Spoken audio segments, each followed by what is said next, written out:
Hi, hello all. Welcome to our channel Naavin Rusi. இன்னைக்கு நம்ம பார்க்க போற ரெசிபி ரொம்பவும் ஃபேமஸான டோக்லா ரெசிபி. அதுக்கு தொட்டுக்க இம்லி சட்னி பார்க்க போறோம். வாங்க எப்படி பண்றதுன்னு பார்க்கலாம். தேவையான பொருட்கள்: ஜீரகம் ஒரு 2 டேபிள்ஸ்பூன் எடுத்துர்க்கேன், மஞ்சள் பொடி, பச்சை மிளகாய், அப்புறம் சர்க்கரை ஒரு 3 டேபிள்ஸ்பூன் அளவு எடுத்து வச்சுருக்கேன், கடுகு கொஞ்சம் எடுத்துருக்கேன், வெள்ளை எள்ளு ஒரு 1.5 டேபிள்ஸ்பூன் அளவு எடுத்துருக்கேன், அப்புறம் இதுக்கு தேவையான அளவு தண்ணி கொஞ்சம், இஞ்சி 2 பிஞ்ச் இஞ்சியை நல்லா துருகி வச்சுருக்கேன், கொத்தமல்லி கொஞ்சம் பொடியாக நறுக்கி எடுத்து வச்சுருக்கேன், பெருங்காய பொடி இது ஒரு 1/2 டேபிள்ஸ்பூன் அளவுக்கு எடுத்துருக்கேன் பெருங்காய பொடி, லெமன் இதுக்கு தேவையான அளவு, உப்பு கொஞ்சம் இதுக்கு தேவையான அளவு எடுத்துருக்கேன், கடலை மாவு ஒரு 1.5 கப் அளவு எடுத்துருக்கேன், எண்ணெய் இந்த டிஷ் தாளிக்கிறதுக்கு ஒரு 5 கிராம் ஃப்ரூட் சால்ட் அதாவது ஈனோ எடுத்துருக்கேன். வாங்க இது எப்படி பண்ணுறதுன்னு பார்க்கலாம். இப்போ ஃபஸ்ட்டு எல்லாத்தையும் மிக்ஸ் பண்ணிக்கலாம். அந்த தண்ணியில் கெட்டியாக பேட்டர் மாதிரி மிக்ஸ் பண்ணிக்கலாம். கடலை மாவு போட்டுட்டேன், எடுத்து வச்சுருக்க பெருங்காய பொடியில் கொஞ்சம் பெருங்காய பொடி இதுக்கு சேர்த்துக்கிறேன்.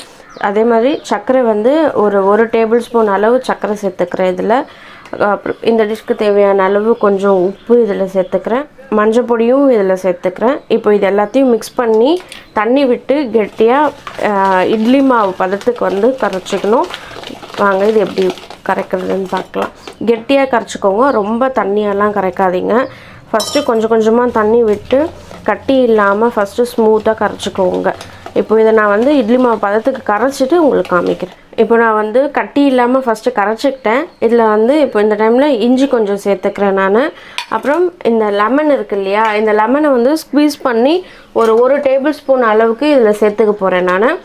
கொஞ்சமாக சேருங்க, ரொம்பலாம் வேண்டாம், ரொம்ப அழுத்தியும் புழிஞ்சிடாதீங்க. 1 டேபிள்ஸ்பூன் அளவு சேர்த்துட்டேன். இப்போ இதை இன்னும் கொஞ்சம் மிக்ஸ் பண்ணிக்கலாம். இப்போ இது நல்லா கெட்டியாக கலந்தாச்சு. பாருங்கள் எவ்வளோ திக்காக இருக்குது அப்படின்ட்டு. இது மாதிரி திக்காக இருக்கணும். எல்லாத்தையும் ஃபுல்லாக கலந்துட்டு லாஸ்ட்டில் தான் இந்த ஈனோ சேர்த்து கலந்துட்டு உடனே நம்ம பேக் பண்ணிடணும். ஈனோ சேர்த்து ரொம்ப நேரம் வைக்கக்கூடாது. ஸோ நான் பேக் பண்ண போகிற டைமில் தான் இந்த ஈனோ சேர்க்க போகிறேன் நான். இதில் நான் ஒரு 1/2 டேபிள்ஸ்பூன் அளவுக்கு எண்ணெயும் விட்டுக்கிறேன் நான். எண்ணெயும் விட்டு லைட்டாக கலந்துக்கிட்டு இப்போ ஈனோ சேர்க்கலாம். ஆக்சுவலாக 1.5 கப் எடுத்துருக்கோம் இல்லையா, ஒரு கப்பு 250 கிராம். ஸோ நான் 1.5 கப் 300 கிராம்ஸ் எடுத்திருக்கேன் நான். இதில் இதுக்கு இந்த சின்ன பேக்கெட் இவ்வளோ போகிறோம். இதுக்கு இன்கேஸ் நீங்கள் நிறைய பண்ணுறீங்க அப்படின்னாக்கா இந்த சின்ன பேக்கெட்டில் இன்னொரு பேக்கெட் வாங்கி சேர்த்துக்கோங்க.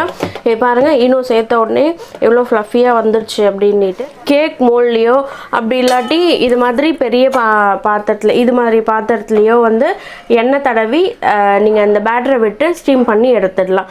நான் இதுவும் இப்போ இந்த கேக் மோல்டும் யூஸ் பண்ண போகிறேன் நான். இதில் இப்போ ஆயில் க்ரீஸ் பண்ணி இதை இதில் போர் பண்ணிடலாம். இப்போ நான் இதில் கொஞ்சம் ஆயில் விட்டு க்ரீஸ் பண்ணிக்க போகிறேன் ஃபுல்லாக. அப்போ தான் நமக்கு ஒட்டாமல் வரும். ஆயில் விட்டு நல்லா எல்லா இடத்துலையும் படுற மாதிரி க்ரீஸ் பண்ணிக்கோங்க. இப்போ நான் 2 பாத்திரத்துலேயும் ஆயில் க்ரீஸ் பண்ணி வச்சுட்டேன்.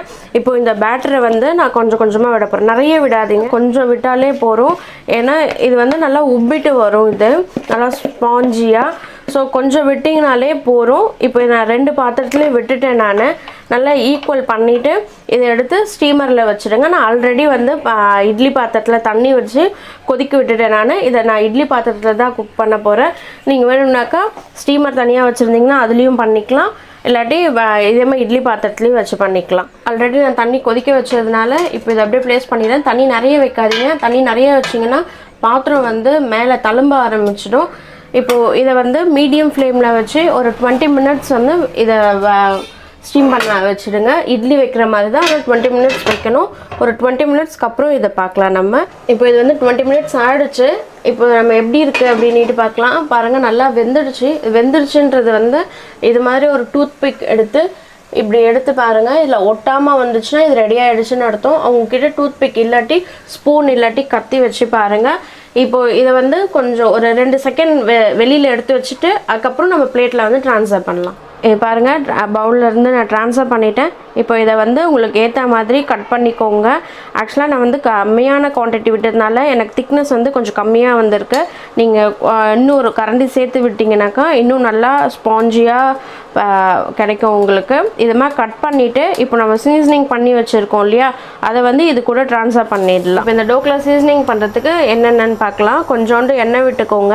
இந்த எண்ணெய் கொஞ்சம் லைட்டாக சூடேறினதுக்கப்புறம் கடுகு போட்டு பொரிச்சிக்கலாம். கடுகு ஆட் பண்ணிக்கிறேன் இப்போது கொஞ்சம். இப்போ கடுகு நல்லா பொரிஞ்சிருச்சு. இந்த டைமில் வந்து எடுத்து வச்சுருக்க ஜீரகத்தையும் ஆட் பண்ணிக்கலாம். ஜீரகம் நல்லா வறுபடட்டும். ஜீரகத்துக்கு அப்புறம் நல்லா அடுப்பை சிம் பண்ணிவிட்டு வெள்ளை எள்ளு எடுத்துருக்கு இல்லையா, அதையும் போட்டுக்கோங்க. அதையும் போட்டு மிக்ஸ் பண்ணிவிட்டு கொஞ்சோண்டு பெருங்காய பொடி அதையும் இதை கூட வந்து சேர்த்துக்கோங்க. கொஞ்சமாக சேர்த்துக்கோங்க. ஒரு 2 நிமிஷம் நல்லா பொரிஞ்சதுக்கப்புறம் இதில் வந்து கொஞ்சமாக பச்சை மிளகா, அந்த ஒரே ஒரு பச்சை மிளகா வந்து நான் 4 கீனி வச்சுருக்கேன், அதையும் இது கூட போட்டுக்கோங்க. போட்டு ஒரு 1/4 டம்ளர் அளவு தண்ணி விட்டுக்கோங்க. தண்ணி விட்டுட்டு இந்த டைமில் வந்து ஒரு சிட்டிக்கை சர்க்கரை, கொஞ்சமாக ஒரு பிஞ்ச் சர்க்கரை போடுறேன். அது கூடவே ஒரு பிஞ்சு சால்ட்டும் போடுறேன். இது நான் போட்டு இது நல்லா கொஞ்சம் நேரம் ஒரு 2 நிமிஷம் அடுப்பில் இருக்கட்டும். அதுக்கப்புறம் இதை வந்து நம்ம மேலே டோக்லா மேலே கார்னிஷிங் பண்ணிடலாம். அப்புறம் நம்ம சீசனிங் பண்ணி வச்சதையும் இது கூட சேர்த்துடலாம். இது கூட சேர்த்து ஒரு 2 நிமிஷம் கழித்து சர்வ் பண்ணிவிடுங்க. அப்போ தான் இந்த எக்ஸ்ட்ராக்ட் ஃபுல்லாக வந்து அதுக்குள்ளே இறங்கியிருக்கும். அவ்வளோதான், சூப்பரான டோக்லா ரெடி ஆகிடுச்சு. தேவையான பொருட்கள்: புளி கொஞ்சம் எடுத்திருக்கேன், ஒரு பெரிய லெமன் சைஸ் புளி எடுத்திருக்கேன், உப்பு கொஞ்சம், சர்க்கரை, காரத்துக்கு வந்து காஷ்மீரி ரெட் சில்லி பவுடர் எடுத்திருக்கேன், ஜீரக பொடி, இது வந்து வெல்லம். நீங்கள் வந்து புளி எவ்வளோ எடுக்கிறீங்களோ அதுக்கு டபுள் த டைம் வெல்லம் எடுத்துக்கோங்க. இஞ்சி ஒரு 1/2 பீஸ் இஞ்சியை வந்து துருகி வச்சுருக்கேன்.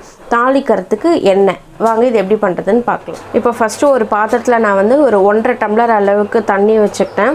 இந்த தண்ணி நல்லா இப்போ சூடேறிடுச்சு. இந்த சூடேறின தண்ணியில் எடுத்து வச்சுருக்க புளியை இதில் போட்டு நல்லா கொதிக்க விடுங்க.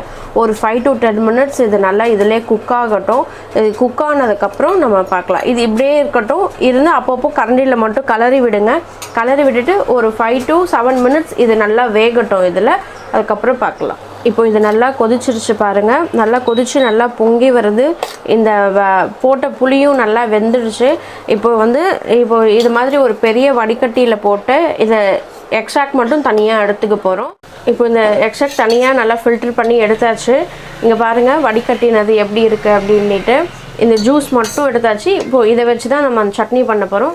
இப்போ ஒரு பேனில் தாளிக்கிறதுக்கு ஒரு 2 டேபிள் ஸ்பூன் அளவு எண்ணெய் விட்டுக்கலாம். இந்த எண்ணெய் நல்லா சூடேறிட்டதுக்கப்புறம் ஜீரகம் கொஞ்சம் போட்டுக்கலாம் தாளிக்க.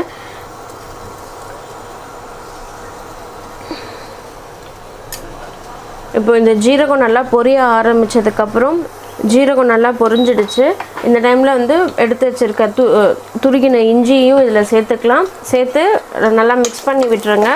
இது ஒரு 2 செகண்ட் ஆனதுக்கப்புறம் இந்த புளி தண்ணி வச்சுருக்கோம் இல்லையா, சிம் பண்ணிவிட்டு இந்த புளி தண்ணியும் இதில் ஆட் பண்ணிக்கோங்க. நான் இந்த புளி தண்ணியும் ஆட் பண்ணிக்கிட்டேன். காரத்துக்கு ரெட் சில்லி பவுடரையும் இப்போ நான் சேர்த்துக்கிறேன். உங்களுக்கு காரம் இன்னும் கொஞ்சம் வேணும்னா இன்னும் கொஞ்சம் ரெட் சில்லி பவுடர் எடுத்து சேர்த்துக்கோங்க. நான் காரம் கம்மியாக தான் சேர்த்துருக்கேன் இன்றைக்கி. இது இப்போ கொஞ்ச நேரம் கொதிக்கட்டும். அதுக்கப்புறம் அந்த வெல்லத்தை சேர்த்துக்கலாம். இந்த ரெட் சில்லி பவுடருக்கு அப்புறம் தேவையான அளவு உப்பும் சேர்த்துக்கோங்க. உப்பு சேர்த்துட்டு இப்போ எடுத்து வச்சுருக்கோம் இல்லையா வெல்லம், அதையும் சேர்த்துக்கோங்க. ஃபஸ்ட்டு கொஞ்சம் வெல்லம் சேர்த்துக்கோங்க.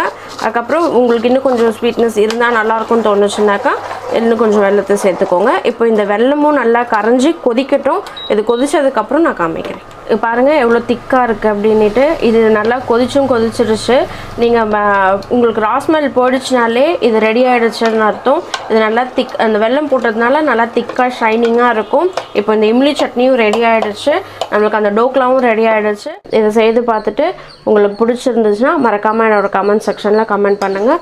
தேங்க்யூ ஃபார் வாட்சிங். இந்த டிஷ் செஞ்சு பார்த்துட்டு உங்களுக்கு பிடிச்சிருந்துச்சுன்னா மறக்காமல் லைக் பண்ணுங்கள், ஷேர் பண்ணுங்கள், என்னோடய சேனலை சப்ஸ்கிரைப் பண்ணுங்கள்.